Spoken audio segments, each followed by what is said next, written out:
JSAM ministries வழங்கும் வேதமும் குறளும்.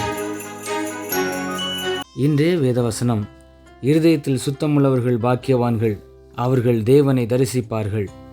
குறள் இப்படியாய் சொல்லுகிறது: மனந்தூய்மை செய்வினை தூய்மை இரண்டும் இனந்தூய்மை தூவா வரும்.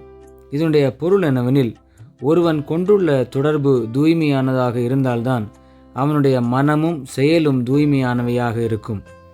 வேதவசனத்தில் சங்கீதக்காரனாகிய தாவீது இப்படியாய் சொல்லுகிறார்: இதோ உள்ளத்தில் உண்மை இருக்க விரும்புகிறீர், அந்த கரணத்தில் ஞானத்தை எனக்கு தெரியப்படுத்துவீர். நீர் என்னை ஈசோப்பினால் சுத்திகரியும், அப்பொழுது நான் சுத்தமாவேன். என்னை கழுவி அருளும், அப்பொழுது நான் உறைந்த மழையிலும் வெண்மையாவேன். இன்னுமாய் கர்த்தர் இப்படியாய் சொல்கிறார்: உங்கள் தேவனும் கர்த்தருமாகிய நான் பரிசுத்தர், ஆகையால் நீங்களும் பரிசுத்தமாயிருங்கள். தேவனே, சுத்த இருதயத்தை என்னிலே சிருஷ்டியும், நிலைவரமான ஆவியை என் உள்ளத்திலே புதுப்பியும்.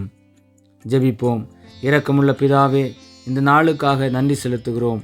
நாங்கள் தீய நோக்கத்திற்கு இடம் கொடாமல் உம்மை போல சொல், செயல், நடக்கை, பாவனைகளில் பரிசுத்தமாய் வாழ்ந்து உம்மை மகிமைப்படுத்த எங்களுக்கு கிருபை தாரும். இயேசுவின் நாமத்தில் பிதாவே, ஆமேன்.